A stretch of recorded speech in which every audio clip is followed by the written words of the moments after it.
Government exams కోసం తక్కువ ఖర్చులోనే maths, aptitude, reasoning వంటి కోర్సులు నేర్చుకోవడానికి ఇప్పుడే కాల్ చేయండి.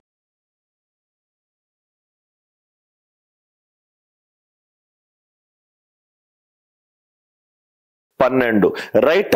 12వ ప్రాబ్లం, 13వ ప్రాబ్లం, 14వ ప్రాబ్లం. ఈ 12, 13, 14 మూడు ఒకటే మోడల్. సో 12 నుంచి మళ్ళీ స్టార్ట్ చేస్తాను. మీకు 12 అర్థమవుతే 13 అర్థమవుతుంది. సో ఫస్ట్ థింగ్ ఇది చూడండి సార్. పి అనేది పి వాల్యూ ఎంత ఇచ్చాడు? 51 factorial plus 1. 51 factorial plus 1, 51 factorial plus 1. n factorial అంటే n నుంచి స్టార్ట్ అవ్వాలి. ఒక్కొక్క నంబర్ తగ్గించుకొని n-1, n-2 and so on 1 వరకు రాయాలి. n factorial is n-1, n-2 and so on up to 1. P is 51 factorial plus 1. P అనేది 51 factorial plus 1. ఇక్కడ మీరు అబ్జర్వ్ చేస్తే ఫస్ట్ పాయింట్, ఈ 51 factorial అంటే 51 into 50 into 49 and so on up to 3 into 2 into 1. ఇది చాలా జాగ్రత్తగా అబ్జర్వ్ చేయండి సార్. 51 ఫ్యాక్టోరియల్ అనేది ఈవెన్ నంబరా? అవును, ఇది ఈవెన్ నంబర్. ఎందుకంటే ఇది 2 తోటి పర్ఫెక్ట్ గా డివైడ్ అవుతుంది. 2 into ఎనీ నంబర్ అది పర్ఫెక్ట్ గా 2 తోటి డివైడ్ అవుతుంది. 51 ఫ్యాక్టోరియల్ అనేది ఈవెన్ నంబర్. 51 ఫ్యాక్టోరియల్ అనేది 3 తోటి డివైడ్ అవుతుందా? 3 తోటి డివైడ్ అవుతుంది. 51 ఫ్యాక్టోరియల్ అనేది 51 తోటి డివైడ్ అవుతుందా? అవుతుంది. 51 ఫ్యాక్టోరియల్ అనేది 1 నుంచి 51 వరకు ఏ న్యాచురల్ నంబర్ తీసుకున్నా దాంతో డివైడ్ అవుతుంది. అది అండర్స్టాండ్ చేసుకొని దాన్ని కొంచెం పక్కన పెడదాం. మనకేం కావాలి? p plus 1. p plus 1. p value ఎంత? 51 factorial plus 1. 1 plus 1 2. 1 plus 1 2. 51 factorial అనేది ఈవెన్ నంబర్. 2 అనేది even number. Even plus even number అది ఈవెన్ నంబర్. ఏదైతే ఈవెన్ నంబర్ 2 కంటే ఎక్కువ ఉంది అది ప్రైమ్ నంబర్ అవుతుందా? అవ్వదు. Only prime number which is divisible by 2. ఒకే ఒక్క ప్రధాన సంఖ్య 2 తోటి డివైడ్ అయ్యేది ఏంటి అని అంటే 2 మాత్రమే. కాబట్టి ఇది ఆన్సర్ కాదు. p plus 2. p ప్లస్ 2 అంటే 51 ఫ్యాక్టోరియల్ 1 ప్లస్ 2 అంటే ఇది 3. 51 ఫ్యాక్టోరియల్ ప్లస్ 3.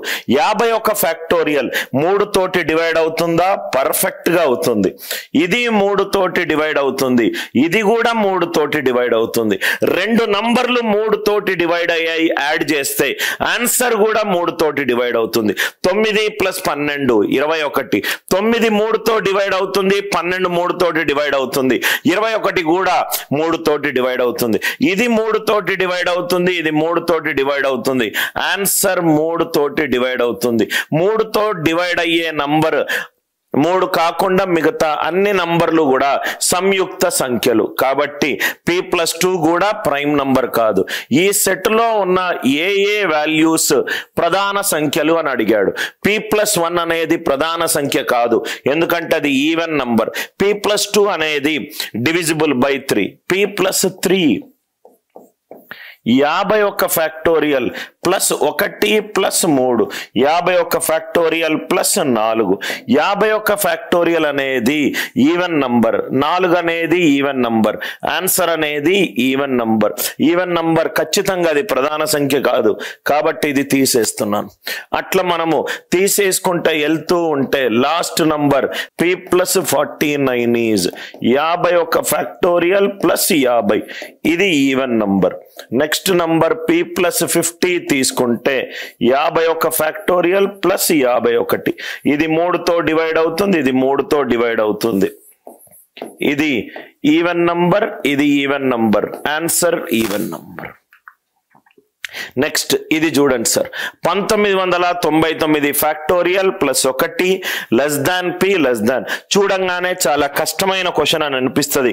కొంచెం క్వశ్చన్ మనం చదివితే p అనేది నెక్స్ట్ నెంబర్ ఏమవుతుంది?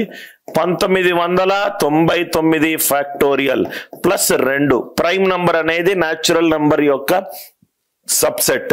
పి అనేది నెక్స్ట్ నంబర్ ఏమవుతుంది 1999 ఫ్యాక్టోరియల్ ప్లస్ 3. నెక్స్ట్ నంబర్ ఏమవుతుంది 1999 ఫ్యాక్టోరియల్ ప్లస్ 4.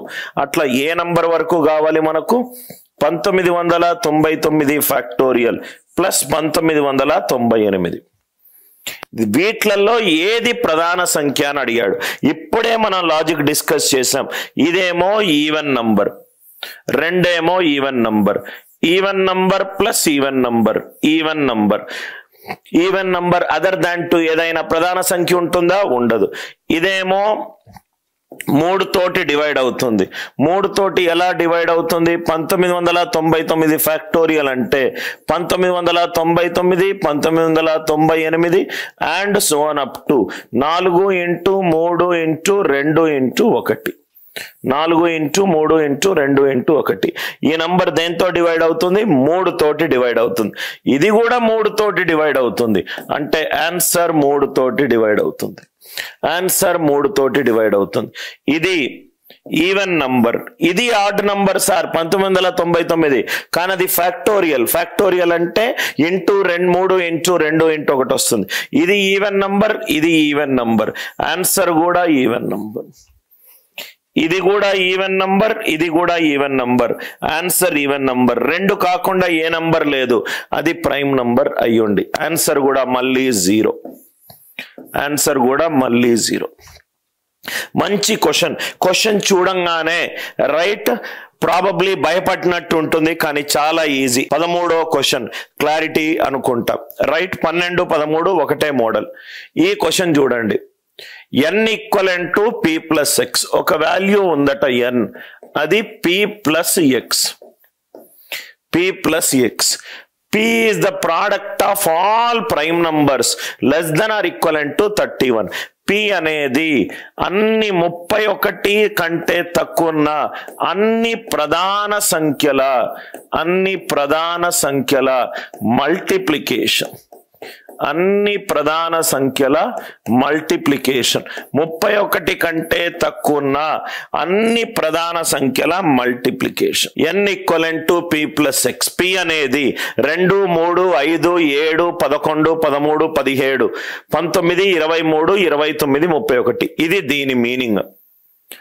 p అనేది అన్ని ప్రధాన సంఖ్యలు 31 కంటే తక్కువ ఉన్న అన్ని ప్రధాన సంఖ్యలను గుణించండి. ఓకే. ప్లస్ x అనేది 2 నుంచి 29 వరకు ఏదైనా న్యాచురల్ నంబర్ కావచ్చు. అంటే 2 కావచ్చు, లేకపోతే 3 కావచ్చు, లేకపోతే 4 కావచ్చు, లేకపోతే 29 కావచ్చు, లేకపోతే 29 కావచ్చు. p అనేది అన్ని ప్రధాన సంఖ్యలు 31 కంటే తక్కువ, దాన్ని మల్టిప్లై చేయండి. x అనేది 2 కావచ్చు, 3 కావచ్చు, 4 కావచ్చు, మొత్తం 29 వరకు ఏదైనా కావచ్చు. ఏ x వాల్యూ తీసుకుంటే నాకు n అనేది ప్రైమ్ నంబర్ వస్తుంది. ఏ వాల్యూ తీసుకుంటే నాకు n అనేది ప్రైమ్ నంబర్ వస్తుంది. లాజికల్ గా ఆలోచించండి. ఇదంతా 2 తోటి గుణాంకం అవుతుంది, అంటే ఇది ఈవెన్ నంబర్. ప్లస్ 2 గనక తీసుకుంటే even plus even number. 2 even నంబర్లను యాడ్ చేస్తే నాకు వచ్చింది ఏంటి? Even number. ఇదేమో 3 తోటి డివైడ్ అవుతుంది, ఇది కూడా 3 తోటి డివైడ్ అవుతుంది. అంటే ఫస్ట్ దేమో 3 తో డివైడ్ అవుతుంది, సెకండ్ది కూడా 3 తో డివైడ్ అవుతుంది. అంటే ఆన్సర్ 3 తోటి డివైడ్ అవుతుంది. 3 తోటి డివైడ్ అయ్యే ఏ నెంబర్ కూడా 3 కాకుండా ప్రధాన సంఖ్య అయి ఉండదు. సో కాబట్టి రెండోది. ఇది 5 తోటి డివైడ్ అవుతుంది, ఇక్కడ కూడా 5 తోటి డివైడ్ అవుతుంది. 4 చేయాల్సిన అవసరం లేదు. ఇదేమో ఈవెన్ నంబర్, 4 ఏమో even number. Even number plus even number. Answer will be an even number. Answer will be an even number. So 5 చేస్తే ఇది 5 తోటి డివైడ్ అవుతుంది, ఇది కూడా 5 తోటి డివైడ్ అవుతుంది. ఇక్కడ వరకు మనం వస్తే ఇది మొత్తం 29 తోటి డివైడ్ అవుతుంది. ప్లస్ 29 ఆన్సర్ 29 తోటి డివైడ్ అవుతుంది. ఆలోచిస్తే చాలా easy. Answer is no value of X. X ఏ వాల్యూ తీసుకున్నా నాకు ఎన్ అనేది సంయుక్త సంఖ్య వస్తుంది. ఎక్స్ ఏ వాల్యూ తీసుకున్నా గానీ నాకు ఎన్ సంయుక్త సంఖ్య వస్తుంది. ఈ లాజిక్ అర్థమైంది కదా సార్? ఇది ఏ ఫార్ములా తోటి చేసేది కాదు, చాలా లాజికల్ గా ఆలోచించి చేస్తేనే మనకు ఆన్సర్ వస్తుంది. పి అనేది ఏంటి? 31 కంటే అన్ని ప్రధాన సంఖ్యలను గుణించాను. ఎక్స్ అనేది 2 కావచ్చు, 3 కావచ్చు, 4 కావచ్చు, 29 వరకు ఏదైనా కావచ్చు. ఎక్స్ ఏ వాల్యూ తీసుకుంటే నాకు ఎన్ ప్రధాన సంఖ్య అవుతుంది. 2 తీసుకుంటేనేమో ఈవెన్ ప్లస్ ఈవెన్ నంబర్ అవుతుంది. 3 తీసుకుంటే ఇది 3తో డివైడ్ అవుతుంది, ఇది కూడా 3తో డివైడ్ అవుతుంది. ఇదేమో 5తో డివైడ్ అవుతుంది, ఇక్కడ కూడా 5తో డివైడ్ అవుతుంది. ఇదేమో 29. మనకు లాస్ట్ నంబర్ ఏం తీసుకోవాలి? ఎక్స్ అక్కడ 29. ఇది 29 తోటి డివైడ్ అవుతుంది, ఇది 29 ఇంటూ ఎనీ నంబర్ 29 తోటి డివైడ్ అవుతుంది. ఎక్స్ వాల్యూ ఎక్కడ ఎండ్ అవుతుంది? 29 తోటి ఎండ్ అవుతుంది. అంటే ఇది 29 తీసుకుంటే ఇది కూడా 29 ఇంటూ సంథింగ్. ఆన్సర్ 29 మల్టిపుల్ అవుతుంది. ఆన్సర్ 29 మల్టిపుల్ అవుతుంది. 29 తోటి డివైడ్ అయ్యే నంబర్ అవుతుంది. 29 తోటి డివైడ్ అయ్యే నంబర్ ఏది కూడా ప్రధాన సంఖ్య కాదు.